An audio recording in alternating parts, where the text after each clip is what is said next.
चदरिया जीनी रे जीनी, चदरिया जीनी रे जीनी। हेलो स्टूडेंट, कैसे हैं आप सभी।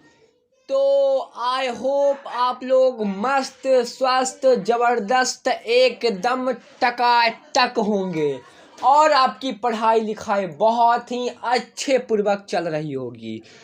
तो गाइज, मेरा नाम निशांत कुमार है और आप देख रहे हैं एनकेपी प्रतियोगिता 2.0, आपका खुद का अपना चैनल एनकेपी प्रतियोगिता 2.0, जिसमें आईएएस, आईपीएस, यूपीएससी, बीपीएससी एवं अन्य कंपटीशन एग्जाम की तैयारी जनरल नॉलेज के माध्यम से कराई जाती है।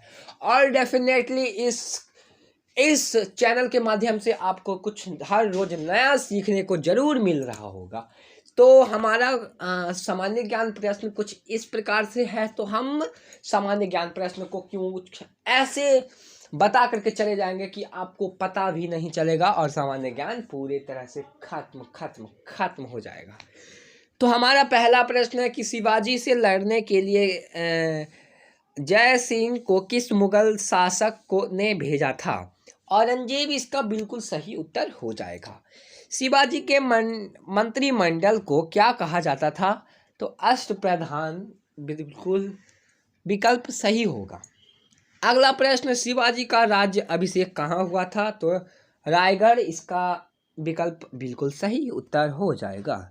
अगले प्रश्न की ओर प्रस्थान करते हैं। तो हमारा चौथा प्रश्न है कि शिक्षा को किस संविधान सर्वोच्च संबोधन के द्वारा राज्य सूची से संवर्त सूची में लाया गया।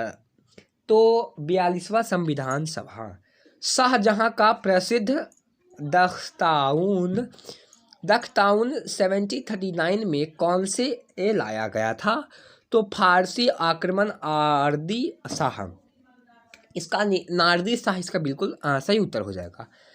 तो अगला प्रश्न क्या कहता है हमारा छठा प्रश्न कि सर्क सुल्तान के शासनकाल में किस स्थान को पूर्व का सिराज या सिराज ए हिंद कहा जाता था। तो जैनपुर को कहा जाता था। अगला प्रश्न कुछ इस प्रकार से आपके स्क्रीन पे आता हुआ। तो अगला प्रश्न क्या कहता है कि व्यक्तिगत स्वतंत्रता के लिए कौन सी टिट दायर की जाती थी। तो हेबियस कॉर्पस। वैदिक साहित्य के अंतर्गत आने वाली निम्नलिखित ग्रंथों में से कौन बेमेल है। तो स्मृतियाँ इसका सही उत्तर हो जाएगा। वेदों को अपरूपेय क्यों कहा जाता है। क्योंकि वेद की रचना देवताओं द्वारा की गई है। ठीक है। अगले प्रश्न आपके स्क्रीन पे कुछ इस प्रकार आता हुआ। अगला प्रश्न है कि वे संत जिन्हें अपने सिद्धांतों के आचार में हिंद का प्रयोग किया तथा उन्हें ईश्वर भक्ति के द्वारा को महिलाओं के लिए भी खेला। तो रामानंदन इसका बिल्कुल सही उत्तर होगा। अगला प्रश्न कुछ इस प्रकार से आपके स्क्रीन पे आता हुआ। तो अगला प्रश्न हमारा है कि 20वीं शताब्दी के महानतम पारसी समाज सुधारक कौन थे। तो वह राम जी एन मालाबारी इसका बिल्कुल सही उत्तर हो जाएगा। विश्व में सबसे उत्तम स्वाद वाला कहवा किसे कहा जाता है। तो मोचा कहवा को कहा जाता है। विश्व में कपास की खेती सबसे अधिक कहाँ की जाती है। तो चीन में कपास की खेती सबसे अधिक की जाती है। भारत तो कृषि प्रधान देश है, तो कपास की खेती कहाँ की जाती है। तो चाइना में की जाती है। विश्व के कुल धरातल क्षेत्रफल का कितना भाग क्रिया कार्यों में लगाया जाता है। तो बिल्कुल 11% लगाया जाता है। अगला प्रश्न क्या है कि विश्व का सबसे लिखित संविधान कौन सा है। तो भारतीय संविधान को विश्व का सबसे लिखित संविधान कहा जाता है और सबसे बड़ा संविधान है। इसे बनने में कितना टाइम लगा था कि 2 वर्ष 11 माह 18 दिन लगा था। इसमें अनुच्छेद, इसमें 22 भाषाओं को जोड़ा गया है, 22 भाषाओं को उन्नति दी गई है। अंबेडकर जी जो है संविधान, जवाहरलाल नेहरू जी जो है, यही सब मिलकर के समूह बना करके हमारा संविधान का निर्माता का है। तो विशिष्ट वन्य जीव अभ्यारण्य विक्रमशिला गांगोर ट्रॉफिक अभ्यारण्य भागलपुर बिहार किस लिए प्रसिद्ध है? तो डॉल्फिन के लिए यह प्रसिद्ध अभ्यारण्य है। अगला प्रश्न और प्रस्थान करते हैं तो कुछ इस प्रकार से अगला प्रश्न आपकी स्क्रीन पे आता हुआ। विशिष्ट वन्य जीव अभ्यारण्य कच्छ का रंग जंगली गधा अभ्यारण्य गुजरात किस लिए प्रसिद्ध है? तो जंगली गधा इसका बिल्कुल सही उत्तर हो जाएगा। विधानसभा में किसी दल निर्वाचन सदस्यों के दल बदल में किनके प्रतिनिधित्व लगाया जाता है? तो संविधान का 52वां संशोधन कानून के द्वारा लगाया जाता है। विधान परिषद के कितने सदस्य राज्य के राज्यपाल द्वारा मनोनीत किए जाते हैं? तो 6, 1/6 कार्यकाल होते हैं। अगला प्रश्न, विदेशी नागरिक को भारत की नागरिकता प्रदान करने की आवश्यकता शर्त क्या है? कि 10 वर्ष तक भारत में निवास करें। 10 वर्ष तक भारत में वह रह लेंगे तो उनको भारत की नागरिकता प्राप्त हो जाएगी। और आप लोग ये भी याद रखिएगा कि भारत में सिर्फ एकल नागरिकता चलती है। कौन सी नागरिकता? एकल नागरिकता चलती है। अब ये एकल नागरिकता है क्या?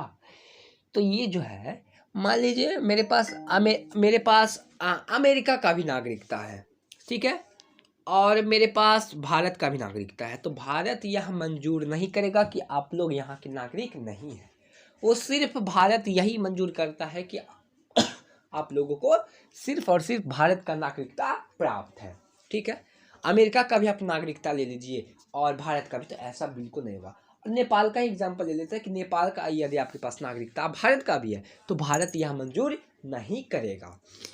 अगले प्रश्न की ओर प्रस्थान करते हैं। खैर छोड़िए, अगले प्रश्न की ओर प्रस्थान करते हैं। तो वित्तीय आपदा की घोषणा किस अनुच्छेद के अंतर्गत होती है? तो अनुच्छेद नंबर 360 के तहत होती है। तो विजयनगर साम्राज्य में सामाजिक एवं धार्मिक विषयों पर निर्णय कौन लेता है? तो कवलकार तथा अरसुक कवलकार, ठीक है। अगले प्रश्न की ओर प्रस्थान करते हैं। तो अगला प्रश्न आपकी स्क्रीन पे कुछ इस प्रकार से आता हुआ। तो विजयनगर साम्राज्य का कौन सा स्थान लगीचा निर्माण के लिए प्रसिद्ध है? तो काली काट इसका बिल्कुल सही उत्तर हो जाएगा। आगे क्या है कि विजयनगर का सब संदर्भ सदैव किसके साथ रहा है? तो महमनी राज्य के साथ। विकेंद्रीकरण प्रणाली की सिफारिश किसने की थी? बलवत्तर राय मेहता इसका बिल्कुल सही उत्तर हो जाएगा। अगला प्रश्न की ओर प्रस्थान करते हैं। तो अगला प्रश्न कि वास्को डी गामा कहाँ के रहने वाले थे? वास्को डी गामा पुर्तगाल के रहने वाले थे। वह पुर्तगाल के निवासी हैं और भारत के ही वह खोज करने में उनको सहूलियत अब्दुल मजीद ने दी थी। तो अगला प्रश्न है कि वांस की लड़ाई 1970 की यह जो कहानी है कि अंग्रेज ने भारत में फ्रांस को निर्णायक तौर पर पराजित किया। यूरोप में ब्रिटेन और फ्रांस के बीच 7 साल का युद्ध चला। इसी दौरान अंग्रेजी और फ्रांसीसी के बीच 3 कर्नाटकी युद्ध हुई और यह लड़ाई तीसरे कर्नाटिक युद्ध का एक हिस्सा थी, ठीक है। अगला प्रश्न है कि संवैधानिक संबोधन कौन सा है जिनके द्वारा राजनीतिक दल बदल पर प्रतिनिधित्व लगाया जाता है? तो यह जो है 1986 का 63वां संबोधन यह है। संविधान का ये प्रश्न था। अगला प्रश्न की ओर प्रस्थान करते हैं कि वह मुगल शासक जिसे अपने जीवन काल में ही गंडरी से बचित करने कैदी बना दिया गया था? तो शाहजहां इसका सही उत्तर हो जाएगा। वह दार्शनिक कौन थे जिन्हें अपने जीवन के प्रारंभिक काल में जैन मतावलंबित के कारण मदुरई से भागना पड़ा था? तो शंकराचार्य बिल्कुल राइट आंसर हो जाएगा। अगला प्रश्न है कि वह कौन सा ग्रंथ है जिनके आधार पर मैथ्यू ऑल्ट ने नाइट ऑफ एशिया नामक ग्रंथ का प्रणयन किया था? तो इसका बिल्कुल सही उत्तर होगा ललितविस्तर, इसका राइट आंसर हो जाएगा। अगला प्रश्न क्या है कि वशिष्ठपुत्र पुतुमावी ने द्वितीय सदी के मध्य में सातवाहन राज्य की राजधानी किसे बनाया गया था? तो प्रतिष्ठान। अगला प्रश्न क्या है कि वर्ष 1942 में किस योजना के तहत यह स्वीकार किया गया कि भारत में एक निर्वाचित संविधान सभा का गठन होगा जो युद्धोपरास्त संविधान का निर्माण करेगा? तो क्रिस्टल योजना इसका सही उत्तर हो जाएगा। अगला प्रश्न की ओर प्रस्थान करते हैं। तो अगला प्रश्न कुछ इस प्रकार से है कि वर्ष 1921 में मोपला विद्रोह कहाँ हुआ था? तो मालाबार, इसका बिल्कुल सही उत्तर हो जाएगा। वर्तमान समय में लोकसभा में 243 सीटों में से कितने सीट अनुसूचित जनजाति के लिए आरक्षित है? तो 47, इसका बिल्कुल सही उत्तर हो जाएगा।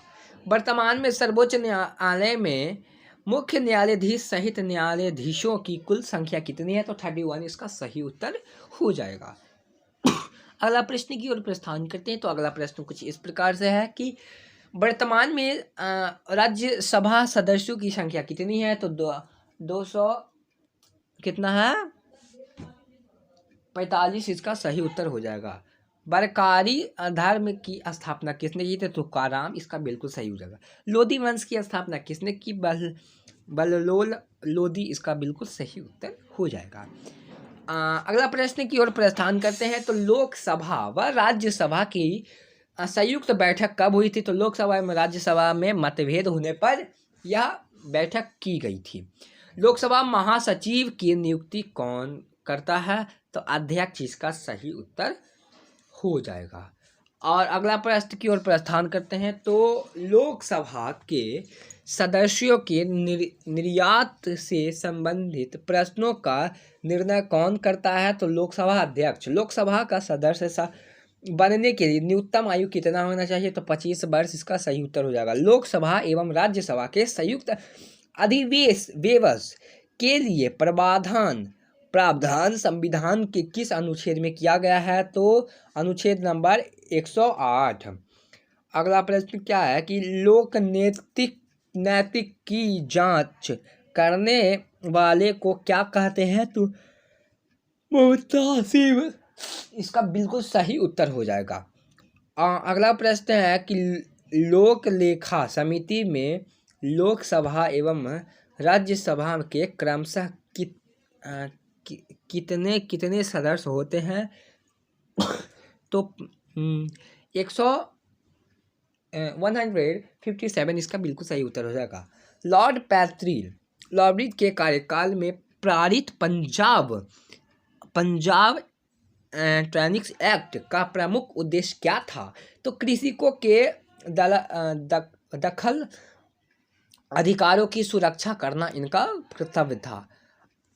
आगा प्रश्न क्या कहता है? तो आगा प्रश्न हमारा कि लुधियाना किस नदी के किनारे है? तो सतलुज नदी। लालटेन में मिट्टी का तेल बत्ती में किसके कारण घट जाता है? तो कैल्शियम के कारण। लानात निर्धारित की जख्ता प्रणाली है उत्तर प्रदेश, भारत, मालवा और गुजरात में लागू थी। तो इसी के साथ हमारा 50 सामान्य ज्ञान का प्रश्न यूं खत्म हो गया कि अब हम लोग को पता भी नहीं चला। तो दोस्तों, प्यारे प्यारे साथियों, मेरे क्यूट ऑडियंस, मेरे क्यूट सब्सक्राइबर, कैसा लगा आपको यह वीडियो, या हमें कमेंट करके बताएं। और इस चैनल को तो सब्सक्राइब करके ही आप लोग जाइएगा, क्योंकि मैंने रोज 7 बजे इसी चैनल पे नेट 7 बजे मैं रोज सामान्य ज्ञान का यह पिटारा लेकर के आता हूँ। और आप लोगों के लिए कुछ हर वक्त हर क्षण हर बार कुछ नया सिखाने की प्रयास करता हूँ। तो मिलते हैं अगले वीडियो में, तब तक के लिए विदा दीजिए हमको, तब तक के लिए हमको विदा दीजिए। मिलते हैं अगले वीडियो में, तब तक के लिए बाय बाय।